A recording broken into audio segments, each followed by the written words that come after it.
Previously on Balls. Nice to chat to you again, Boats. First of all, before we get onto rugby matters, I just want to find out your Hall of Fame golf day is coming up again soon, isn't it? Yeah. It's on the 4th and 5th of October at Serengeti.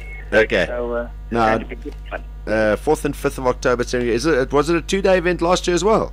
Yeah, it's a 2-day event, yeah. Okay, I cool. know it just looks like we're busy for a week, but we're not really. All right, I changed Dan Retief yesterday, and he was talking about the big day. And are you all full up? Is it full field? Are you all ready to go? Yeah, no, the sporting codes are very well represented. So it looks very good. We had a nice meeting this morning, so everybody's looking forward to it. Awesome. How's your golf? It's a little bit like the weather, I think. I thought you said it's a little bit like the Bulls. Okay. No, it's bad, but it's not that bad. All right, well, that's cool. And the Hall of Fame itself, how's that doing? No, it's going slowly, but surely we're getting there. So we'll actually get to a point now that we'll start moving very quickly now. But it just took a little bit of time to get to the point where we are now. All right, awesome. Let's talk rugby, and I think John was mentioning a little earlier on the whole debate. I think someone was saying, who was saying yesterday? Peter de Villiers, actually, the former coach, was saying, bringing a guy like a little Goosen into the side. He was saying, beware of the Gaffie du Toit factor, obviously referring to when Gaffie and Dave van Hesselen had that nightmare under Nick Mallett against the All Blacks, saying we've got to be careful we don't expose the guy and ruin his career. Are you of that mindset or not? Sorry, I've just got to disagree with that. The thing is, we need to use the Currie Cup and the Super Rugby Championships to suss out talent. But if you believe the talent's good enough to play international rugby, then it's good enough. And sadly to say, the two names that you've sort of mentioned, they were absolutely fantastic players, but I don't really think in the history of SA Rugby they're going to go down as two of the great players. So so it's very difficult to say that. If you look at, and I'm not going to compare, I'm just going to give you an opinion. I think Johan Goosen is in the same mold as Morne Steyn. If you give them a great opportunity, they will definitely excel at it. And I think Johan is definitely one of those players. Yeah. When I first saw him actually play, and obviously it's unfair to do comparisons, but I have not seen a young fly half come through and anticipated him moving up the ranks as much as when you were coming through the ranks back in the 70s. I'm very excited to see Goosen, and I was saying earlier on in the show, if we're building, and if the World Cup is the ultimate prize, there's no point in putting a guy in the setup 6 months to a year before a World Cup. You've got to get him in now, surely. Yeah, Darren, you've just got it 100% correct. And the thing is, backline players, unfortunately, if you don't make a mark at quite a young age, then it's hard to make a mark. You're not really going to get your best fly-offs making a mark at the age of 29, 30. It never works like that. There are certain positions where you just don't do it. If you start talking forwards and tight forwards, yes, that's when the 25, 26-year-old actually make his mark. But backline players normally makes their mark at a young age, and Johan Goosen proved to everybody. It was just very unfortunate the way he got injured, because he scored a try and that's where he dislocated his shoulder. That was just a freak accident. But he proved to everybody that he can stand up to anybody. And I must say, even the first game he played, I just thought, but how good is this little guy? It's absolutely phenomenal. And that's why I say, if one or two internationals not going to work out, I don't think it's going to be the end of him, because you just look at the quality of the player, and the quality I think we've seen so far is that he's definitely of international standard. Yeah, I think it's probably a difference between managing the player playing and getting him the exposure versus managing his confidence. Now, I don't know if, because as you mentioned, Gaffie du Toit was bordering on genius the way he played his rugby, but there might have been a confidence issue which maybe wasn't managed the right way after that All Black game or going into it. And that's probably what maybe set him back for a little while. It's all going to depend on how they manage young Goosen's confidence. If he does have a bad game, that's what you've got to deal with, and make sure that he is still believes in himself and believes that he can play the kind of rugby we know he can play. Yeah, Darren, we've all been through ups and downs. Let's be honest now. I had it in my first year when I started when I was 19 years old. Yeah, for all of 5 minutes of one game. No, but the thing is, you've got to actually sort it out yourself. It's not if I'm playing badly, Darren Scott can't actually manage me. What Darren Scott must say to me is, listen, I believe you can do the job in any case. Just go and do the job. The problem that I foresee, especially later, I'm talking rugby from my time later. That's why we never compare, because it's impossible.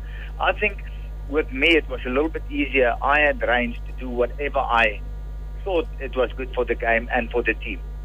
I don't think that always happens now.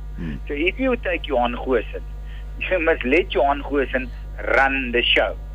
If you don't allow him to run the show, and you try and guide him in certain ways, and he loses out on that, and that's the way I see a little bit of Hougaard at the moment. If you pick him on what he's done on the field, then you must allow him to play like that. You can't then say, come in, but you must play like a Fourie de Pre, because that's never going to work. And that's where, if you want to guide him, that's where you guide him and say, listen, play your game. If you feel do this, do that, whatever, just do it.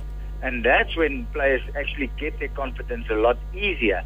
But, I take the game against Argentina, and we did spoke about it, is the ball went to everybody except to Mornay, Steyn. Now, you tell me, how do you run a show if you don't have the ball in hand? How do you make decisions for the better of the team if you're not allowed to make a decision? That's the sad part, and that's where players actually lose quicker confidence than actually playing. Isn't that a factor of a coach starting to try and second guess what the opposition are going to do? Because, I mean, Heineken knows what Mornay can give him. So in a situation like that, do you not think maybe he's just jumping the gun a little bit, but when you start getting into a position where he's trying to guess on what the opposition are going to do, and maybe he's thinking they're going to target Mornay, his confidence might be a bit down, so we're going to kind of protect him. Isn't that a big mistake to make? Yeah, but that's the point. That's where you actually summed it up better than I can do it. But the difference is if you take me out of the game, for argument's sake, you take me out of the game, what the hell am I doing there? Yeah. To be honest, and that's the thing, and that's why I say when games are getting difficult, your fly-off move closer to the ball. But because of game plans, the more difficult the game gets, the further we want the fly-off from the ball. Now, how can you do that? Your decision-making, the quick ball is coming out. Now you pass it to a prop. Not that I say a prop can't make a decision, but he's not going to make a good decision. So he's not going to make the right decision. Because that good ball should be in the hands of Brian Abana on the wing, but suddenly that ball gets stuck in the first channel. And now there's no opportunities. What do we always say? Your outside players are only as good as the hard work the inside players actually do. Yeah. So if I work hard as a flyer, the inside centre work hard as the inside centre, there's suddenly space for the fullback and the wing on the outside. And then that's why it's a team game. It's not an individual game, and that's a team game. And that's where I believe seriously, and it doesn't matter who they select. They can select whoever, whatever, because we've got actually, and I'm not crazy. We can put 30 players on the field that can represent South Africa any day. Not 40, 30. Okay? But they must go and play what they feel. And we don't see that, because you saw against Argentina, we didn't play what we saw. We played the first channel over and over and over again. And that's where we need to surprise the Aussies on the weekend, because they know we're coming with this plan. And we need to surprise them. All right. One of the other points that are being debated is the inclusion of Duane Vermeulen in the side. Your thoughts on that? Firstly, I must say, great Duane Vermeulen supporter, firstly. Secondly, just if you listen to the coach himself, Andries Becker got dropped because he hardly played the last couple of months, and he was injured. Okay, and let's be honest, Andries didn't play well against Argentina, but players played themselves into form. Now the only thing that worries me slightly, okay, and luckily he is coming off the bench, is that how quickly he's going to find his form, because he's been also out for a very long time. Yeah. His inclusion is actually just making sure We're going to get Alberts taking the ball over the advantage line. We've got Dwayne Vermeulen taking the ball over the advantage line. But Darren, it doesn't, for me, that's not the big problem in South African rugby. The big problem is, what do we do when we over the advantage line? That's when the midfield needs to get the ball through their hands. And the fullback needs to join. And the blind side needs to join to make sure that we start getting the ball outside so we can start scoring tries. So we're putting everything in place to make sure we're getting good ball. But it's time that we start using the good ball to the advantage of the team. So with that in mind, and knowing who's going to be going up against the Aussies, who haven't exactly been that convincing themselves, how do you see it going this weekend? No, I think after the disaster against Argentina, and I mean a disaster in a nicer way, not in the bad way. Okay, we should have got the 10 points. At least we got, 6 points out of that. But if I would target anybody now, if I'm a South African coach, I would target the Aussies, because I believe whatever we say, the New Zealand must have knocked their confidence. And the thing is, yes, of course they're going to come out and all guns blazing. And of course they're coming out to prove that they're not that bad. But even if you look through the Super 15 championship, they didn't have the greatest Super 15 championship in any case. So if we target somebody, we should target them. Yeah. Simon, final one? Yeah, Naas, I wanted to ask you the same question that I asked Peter de Villiers last night. Heineke Meyer has labelled the Boks as underdogs going into the test. Would you agree with that? Against the Aussies, not really, because I just said I don't think they also in great form at the moment. If it was against the All Blacks, yes. But see, the thing is, what does it mean, the underdogs? There's 80 minutes we need to go and play, and there's 80 minutes we need to go and outperform Australia, and that's for me more important. And I think Darren mentioned it quite early in the discussion, is that we can't go and anticipate what the opposition is going to do. We need to start running the show, and that's what we're not doing. If you think about the second test against Argentina, we waited for them to come to us instead of we should have said, you know what, we're going to run these guys right. We never did that. We actually played into their hands to play a tight game. So against the Aussies, they've got a good scrum. We saw that against the All Blacks. A little bit to my surprise, I didn't think they had a good scrum, but for sure they had a good scrum. Their lineouts, I still think we can sneak more ball from them on the lineouts. And then we need to start working on the ground. And that's one thing. Now we go back before the first test against England, where he said, yeah, but the guys that's playing on the ground are giving away too many penalties. But unfortunately, it took us 5 internationals to figure out we can't play without a guy that can't play that plays on the ground. Even if he gives away 1 or 2 penalties, rather take that, but at least you're going to start winning ball on the ground.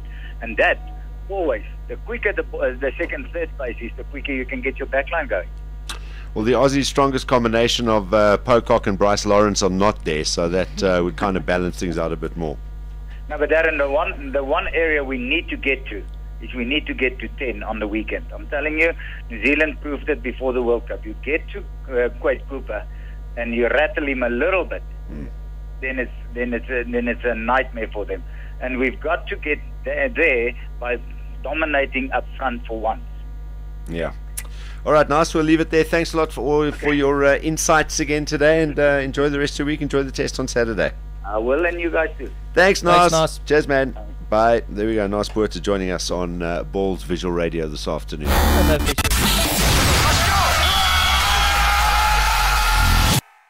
p.m. to 6 p.m. Mondays to Fridays live on balls.co.za. Balls.co.za.